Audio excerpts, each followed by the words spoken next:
The next advanced strategy is that time can have a future value. And this is one of the most important time management concepts that exists today. The concept is that you can invest time once and receive a future benefit. For example, in me creating this audio program, I'm in the sound studio for several hours, and once the product is created, there is a future value, just like you listening to the audio tape or audio CD right now. Obviously, I'm not in the car with you, I'm not in your home, but you're getting a benefit from time that I invested in December of 2002. And it's possible that 40 years from today, in 2042, somebody could be listening to this program and learning how to transform their time management. Now, that's a very profound concept if you think about it. What that means is there's things you could be doing today that can benefit you down the road. Now, another example of something that has future value is money. If you invest $1,000 in a bank CD, the current interest rate right now, return that you'll receive is about 4%. So the money is there for a year, and at the end of the year, you get your $1,000 back plus $40 in interest. So money has a future value, and in that example, it was $1,040. $1,000 today has a future value of $1,040. Now, another investment that you might put your money into, it might get you a 25% return. So instead of only making $40, you get a $250 return on that 1 year of money invested. And time works the same way.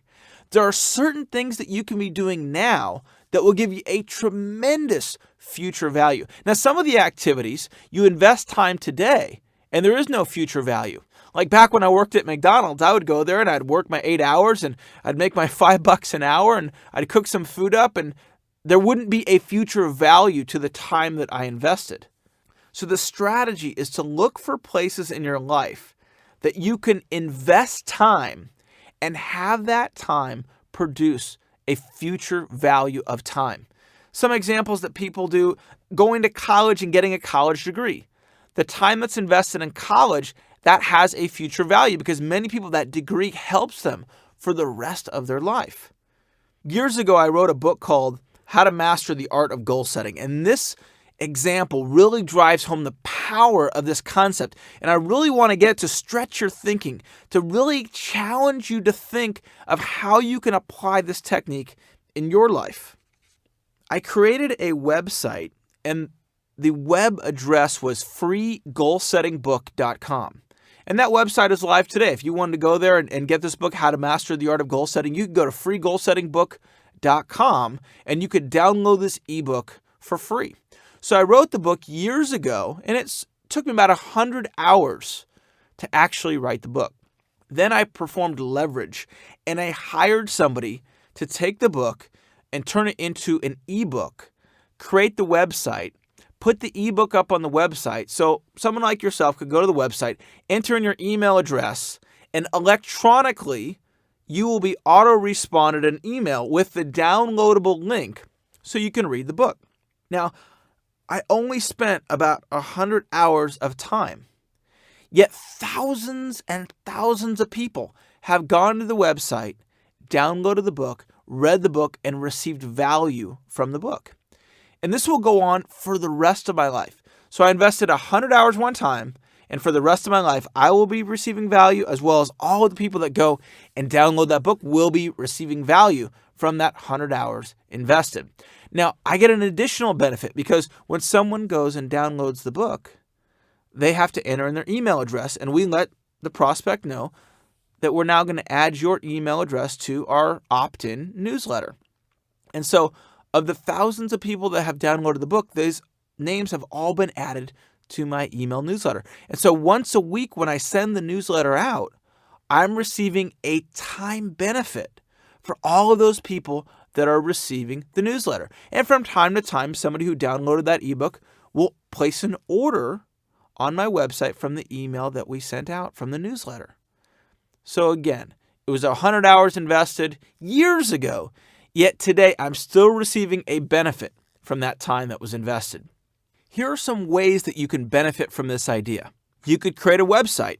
You create the website one time, and then you're able to benefit from that effort for years to come. You could create your own newsletter like what I have. You could develop a system for planning your day. If you were in sales or a business owner, you could write a sales letter one time and send out thousands of those letters. You could develop a filing system.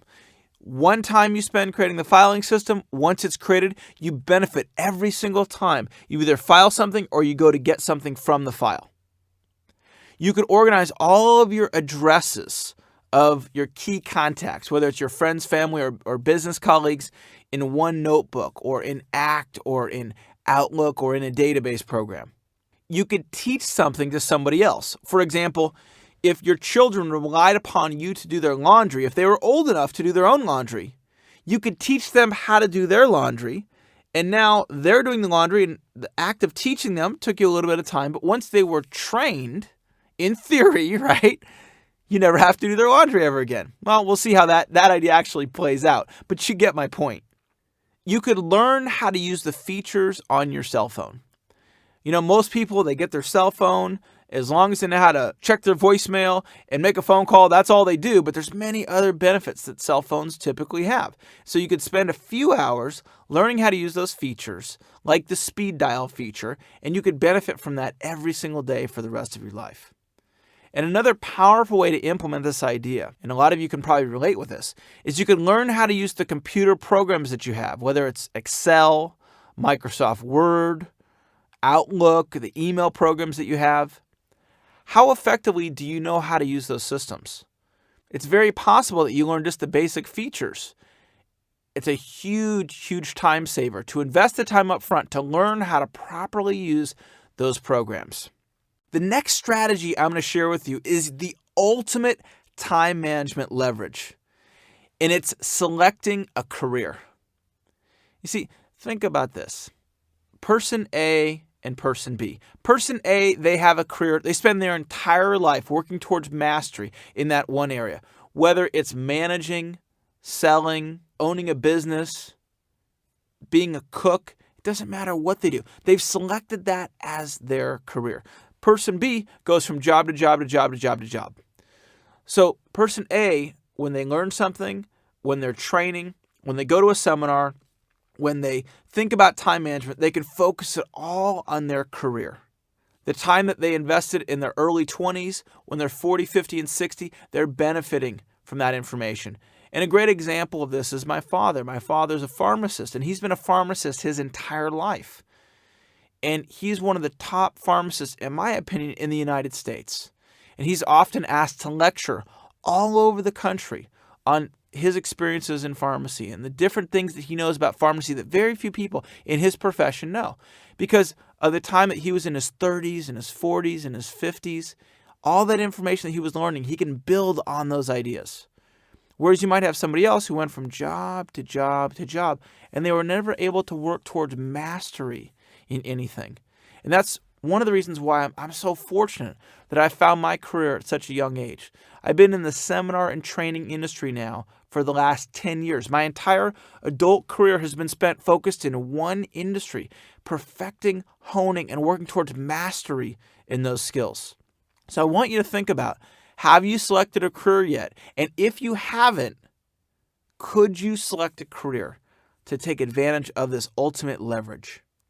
I'd like to share with you 8 time-saving techniques. Time-saving technique number 1.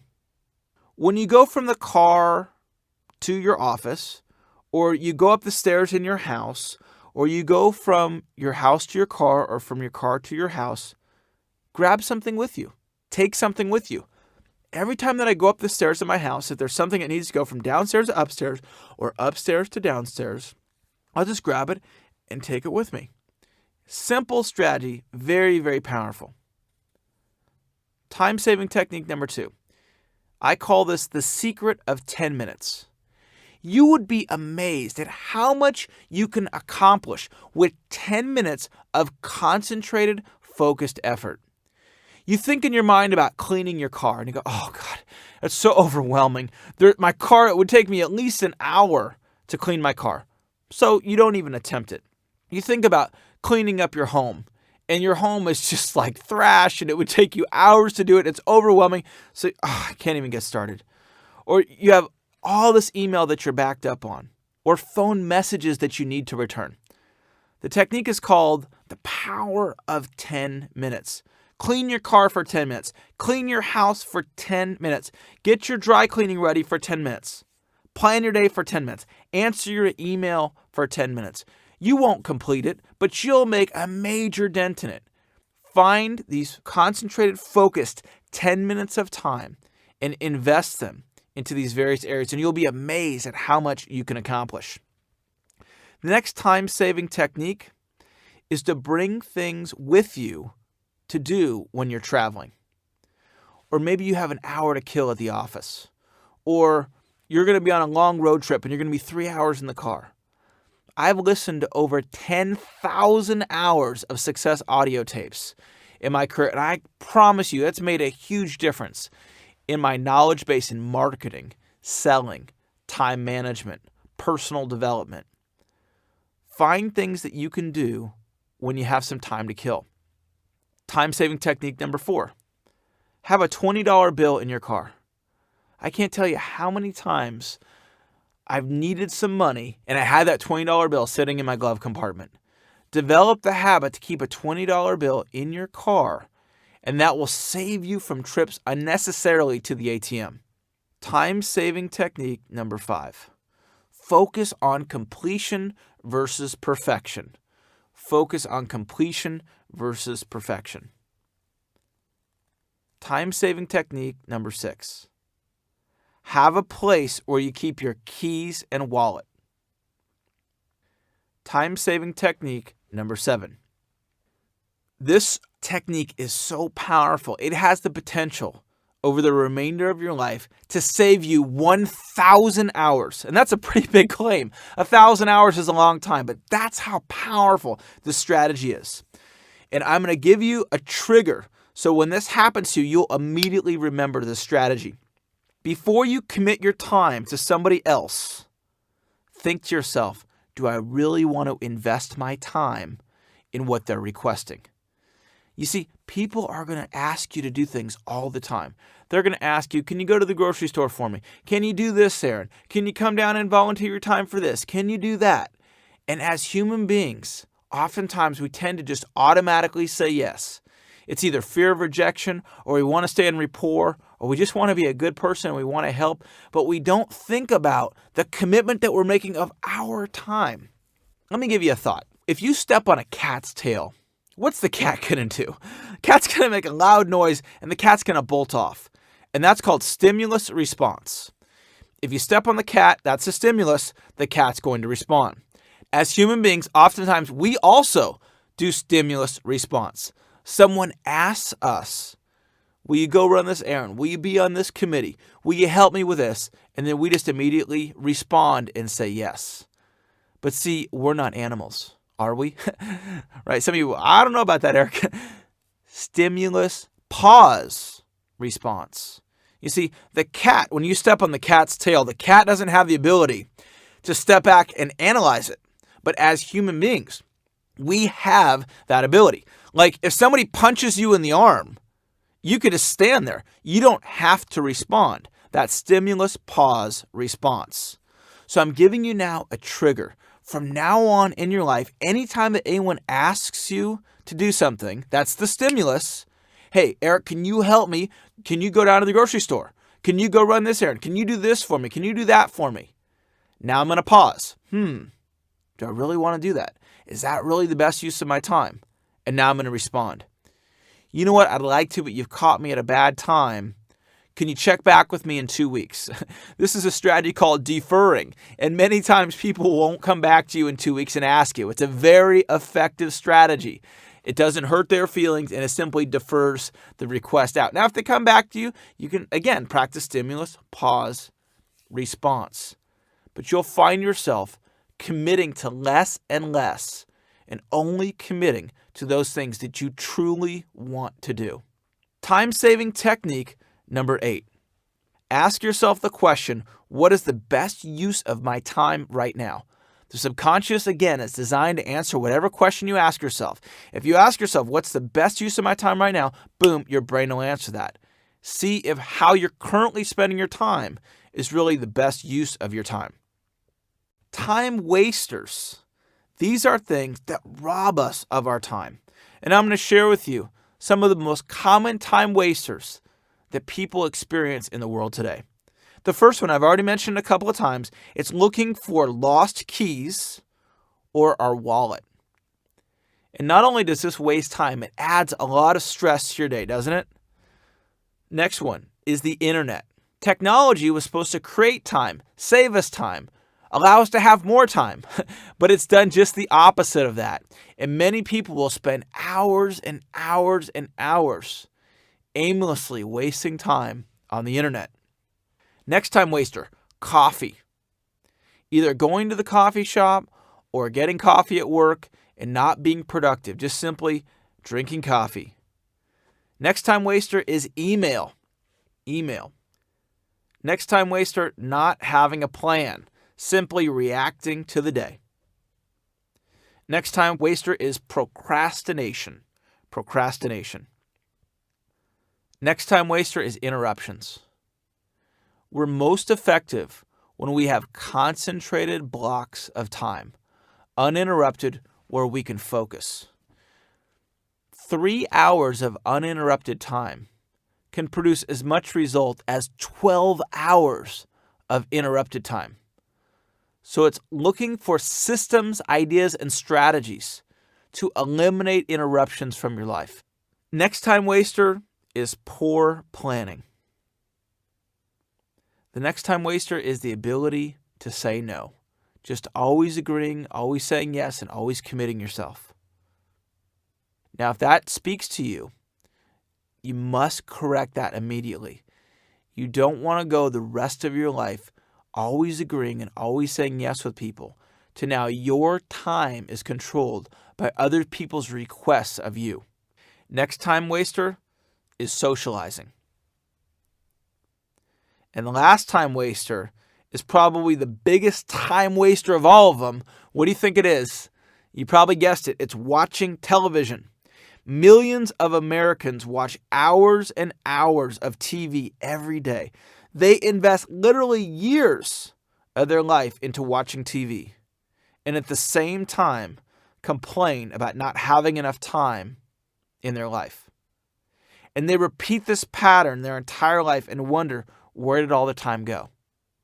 Is that you?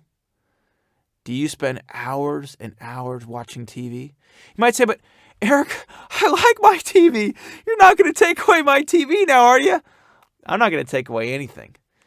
You decide the kind of life that you want to live. At the end of your life, are you going to look back and go, you know what? I'm so glad that I spent the majority of my free time watching television. I don't think that's what you're going to say. You're going to look back on your life and you're going to see what it is that you accomplished during your lifetime. And wouldn't it be a shame if you were unable to fulfill your ultimate destiny because you spent so much time wasting away watching television? Television is the biggest time waster of them all. The next strategy I'm going to share with you originated from one of my public sales seminars. I was on the phone with one of my coaching clients who happened to be a loan officer. He said, Eric, I'm really struggling. I need your help. I said, okay, well, what do you mean by struggling? He said, Eric, last month I only did one loan. It's like, wow, doesn't sound very good. How many should you have done? He said, Eric, I should have done at least 5 loans. I said, okay. Well, let me ask you this question. Where's the money? He says, well, what do you mean? I said, well, what are the activities that will produce the greatest profit for you and for your company? He said, well, probably in creating relationships with real estate agents. I said, okay, well, why do you say that? He said, well, a good realtor will bring me 1 loan a month for as long as they're a realtor. So I said, okay, let me get this straight. You create a relationship with an effective realtor, a good realtor, and that will get you 12 loans a year for the rest of the career of the realtor? He said, yeah, that's right. I said, okay, excellent. That's a great example of where's the money. Now, let me ask you a question. How much time did you spend today creating relationships with realtors? Now, our phone call was at 5 o'clock in the evening, so he had just completed his business day. And what do you think he said when I said to him, how much time did you spend today creating relationships with realtors? If you guessed 0, you guessed correct. He had not spent 1 minute creating relationships with realtors. He also didn't have a written plan for the day. And because he didn't have a written plan, he couldn't identify the 80-20 rule, the activities that would produce the greatest result for him. I said, do you feel like you had an effective day today? To my amazement, he said, yeah, Eric, I did. I said, really? Well, can you explain that? He said, well, I clocked in on time and I clocked out on time and I was back for my lunch break on time. That was his concept of a productive day, which was amazing. That partially explains why he'd only done 1 loan the previous month. Out of that, we identified that he should have been spending time creating relationships with realtors. And then from that, I came up with the concept of where isn't the money? What are the activities that rob you of your income? What are the activities that rob you of your time? So what I'd like you to do is I'd like you to do this exercise right now. I'd like you to make a list of all of the things that are robbing you of your time. So now is the time to take action. Now is the time to stop listening for a moment. I want you to take action, and I want you to come up with this list. I want you to practice some self-analysis because you may gain some tremendous insight into freeing up an hour or more per week from doing this exercise. This is why you invested in this program. This is why you're spending the time listening to this program. You're looking for these gems of ideas that by acting on them, you'll create time, free up time, save time. So here it is right now. Make your list. Get out your pen, get your journal out, and start writing. Okay, you're not writing, and unless you're driving, that's your only excuse. If you're not driving, get your pen out right now, and I want you to make your list of what's robbing you of your time. What are your time wasters? Now, in one of my public seminars, one time I had a woman say, you know, Eric, I realized in doing this exercise that it was Starbucks. I was spending a half an hour a day, which is 2.5 hours a week, which is 10 hours a month, which is 120 hours a year. Over the course of 10 years is 1,200 hours going to Starbucks. She said, we have coffee at my office, and I'm not going to go to Starbucks anymore. And that doesn't count the $3 a cup of coffee that I'm paying. I'll save the money too. Now, as you're listening, you might go, Eric, you're not going to take away my Starbucks, are you? No, I'm not going to take away your Starbucks. I'm just sharing with you what one woman learned after doing this exercise. When I did the exercise, I realized that I was spending 10 hours a week playing internet chess. And not only was I spending 10 hours a week, typically I was spending time between 10 o'clock at night and 2 o'clock in the morning playing internet chess. Now, there's nothing wrong with playing internet chess, but if you're spending 10 hours a week, that's 40 hours a month. That's an extra week of productivity playing internet chess. Now, if you play internet chess or some other video game on the internet, I'm not telling you to quit doing that. It's just something to take a look at. Because if you're complaining about not having time, we must find areas where you can take time from one area of your life and invest it into the areas that are going to create the life of your dreams. Okay, so you now should have your list of activities that are robbing you of your time. Now with that list, I want you to see if there's anything on that list that you would be willing to give up. Like the woman with the Starbucks or with me, I still play internet chess, but not 10 hours a week. Is there anything on that list that you would be willing to give up? The next strategy that I'm going to share with you, I attended a time management seminar one time, and the instructor did something fascinating. Although it was illegal, but it was fascinating. He instructed everybody to take out a dollar bill. And so everybody took out their dollar bill. He said, okay, now everybody stand up. And we all stood up. He said, okay, now take your dollar bill and hold it out like so. And he held it out with his hands kind of extended out in front of him. And he was holding a dollar bill with each hand. And he said, do what I do. And he took the dollar bill and he began to rip the dollar bill up. And he instructed everybody in the audience to rip up the dollar bill. And so a lot of people ripped up the dollar bill. And a lot of people just stared at him in amazement because it's illegal to rip up dollar bills. And they couldn't believe that this individual was doing this at a public seminar. So he ripped up the dollar bill and then he just threw the dollar bill up in the air and instructed everybody to do that. So there's little pieces of dollar bills floating around in the air. And he said, now let's talk about what we just learned. How many of you found it difficult to tear up the dollar bill by a show of hands? Many people raised their hand. How many of you found it so difficult that you couldn't even do it by a show of hands? And again, a large portion of the group raised the hand. Some people tore up the dollar bill and some people didn't tear up the dollar bill. But here's what was fascinating. Nearly everybody in the group had a difficult time tearing up that dollar bill. And he said the reason why you had a tough time tearing up that dollar bill is because of the value that you had placed on that dollar. That dollar meant something to you. There was value in the dollar. It was only $1, but still it had value. And some of you had a difficult time tearing the bill, and some of you couldn't even do it. Yet, the same person will waste 15 minutes, will waste an hour, will waste a half a day, will waste a full day or more. Time has value. In that example, and I'm not telling you to tear up a dollar bill, but just put yourself in the shoes of a seminar participant at that program. Think about how difficult it would be for you to tear up that dollar bill. And then think about how much is your time worth an hour? Do you make $10 an hour? Do you make $25 an hour? Do you make $100 an hour? And think about how freely you give up your time and how little value, perhaps, that you put on your own time. Yet you would place so much value on a dollar bill. Some people, if there's a quarter on the ground, they'll just reach down and they'll pick up that quarter like it's going to make a difference, right? It's only a quarter. It's not going to do anything for you. Yet they'll freely waste time. What if you place the same amount of value on your time that you did on the quarter that was laying on the ground, or that you did on a dollar bill or $100 bill? Your time is far more valuable than that $100 bill, than $500. Take the time and invest it wisely. And not only will it create financial abundance for you, it will help you create the life of your dreams. The next idea I'd like to talk about is the future you principle. And in my public seminars, I demonstrate the future you principle by asking for a volunteer in the audience who considers themselves good at doing push-ups.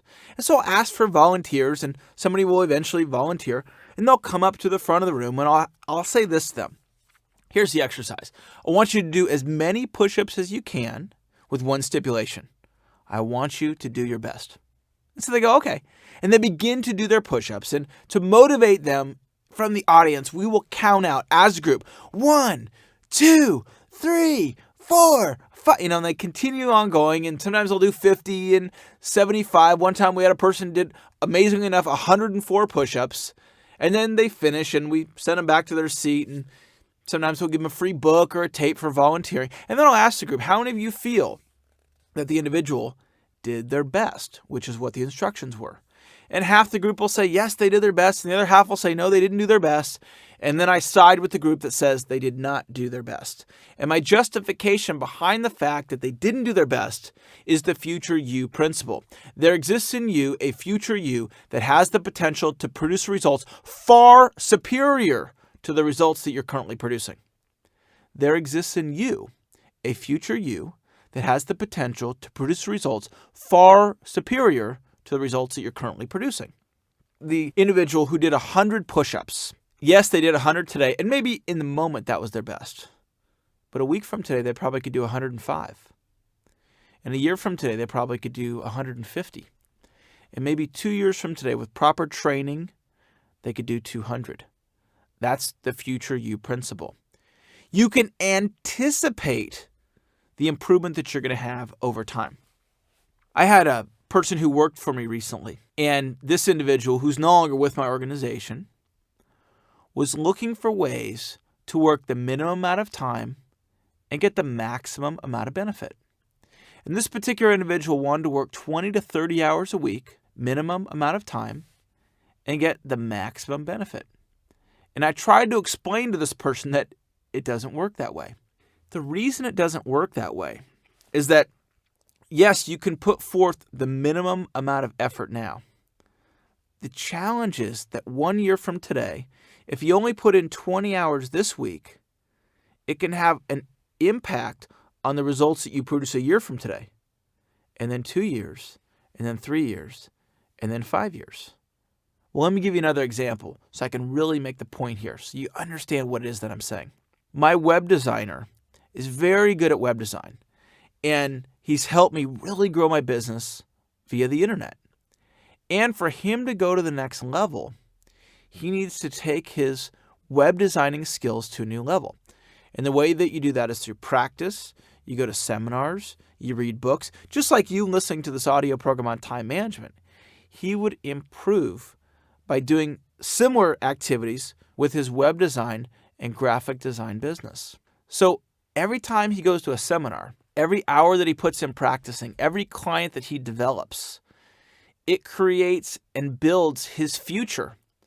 So my suggestion to him was to go all out, work really, really hard this year, next year, the year after that, the year after that, because there'll be a future value to the time that you're investing now. Now, in my previous example of this employee who's no longer with my organization, who wanted to work the 20 to 30 hours a week, what that individual failed to realize is what it would cost that person down the road. Time can have a future value. One of the most powerful ways to improve yourself in business, and the reason I share this is many people are listening to this program to improve their business skills, is to improve on your skill sets. By improving your skill sets, you'll benefit for a lifetime.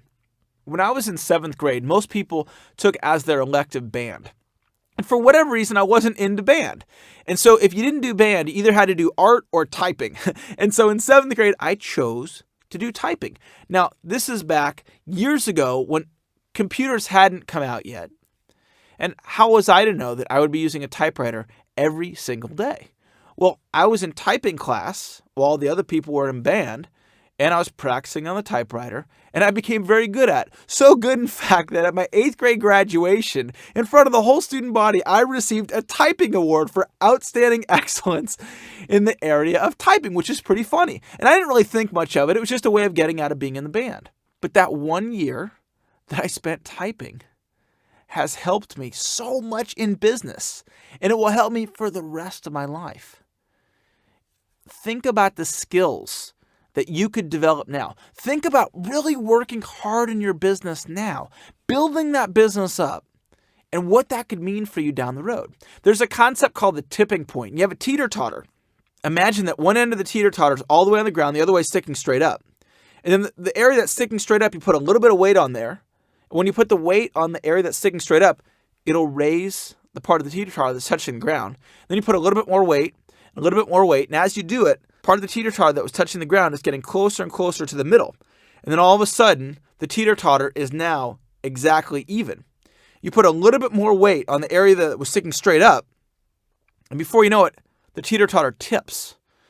And that's what happens in business. In business, if you build and you build and you build and you build and you build and you're on a solid foundation, you can build your business to the point where the business tips. Now, I'm entering in January my 5th year of owning my own company, and my business is not yet tipped, but it's one of my driving forces. It's one of the things that's motivated me to take action. It's given me a reason to go out and take action, knowing that there's the possibility, the potential that my business will tip. And that's one of the reasons why I've worked so hard over the last 4 years. And really in my 10-year business career, I've spent so much time working on my skill sets, knowing that down the road, 5 years from today, 10 years from today, 20 years from today, I will benefit from all of the time that I put forth. That's why I want you to listen to this audio program 7 times through at a minimum. I want you to listen to these ideas over and over and over, because these are the ideas that have taken me from a cook at McDonald's to now having 16 people who work for me, soon to be 40 people to work for me. These are the ideas that have allowed me to create the life of my dreams, to have the flexibility and freedom to do what I want when I want. And I want you to enjoy those benefits too. A man can only teach you what he knows.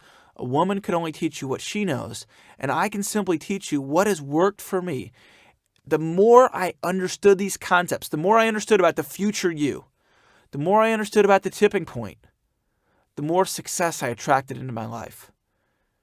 And the one individual who was employed by my company, who's no longer with my company, for whatever reason, I wasn't able to clearly communicate that concept to that person, or for whatever reason, they didn't understand it.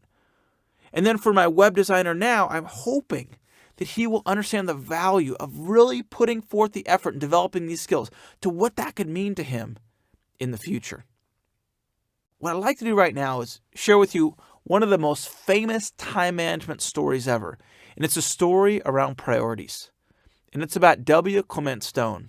You may know W. Clement Stone because W. Clement Stone and Napoleon Hill wrote a book about positive mental attitude and success. W. Clement Stone, he recently passed a few months ago, developed one of the most successful insurance businesses in history. And from what I heard, developed a net worth in excess of $100 million from an insurance company that he built from scratch. Early on in his career, he understood the concept of building. He understood the tipping point. He understood the future you. And so he's looking for powerful time management concepts that once developed, he could benefit from for the rest of his life. And so he hired a time management consultant. The consultant came out, and it was his first visit with Mr. Stone, and they had not yet agreed to do business. And the consultant simply said this, "Mr. Stone, I will share with you my most powerful time management idea, and for that, you pay me nothing today.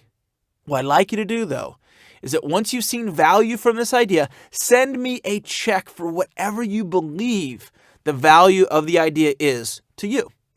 So W. Clement Stone says, so let me get this straight. I pay you nothing today, and if I receive value from what you say is your best idea, then whenever I'm ready to, I send you a check for whatever I believe the value of the idea is worth. And the consultant said, you have the deal correctly. W. Clement Stone said, okay, well, what's the idea? He said, the idea is to write down the two most important things that you need to accomplish for the day.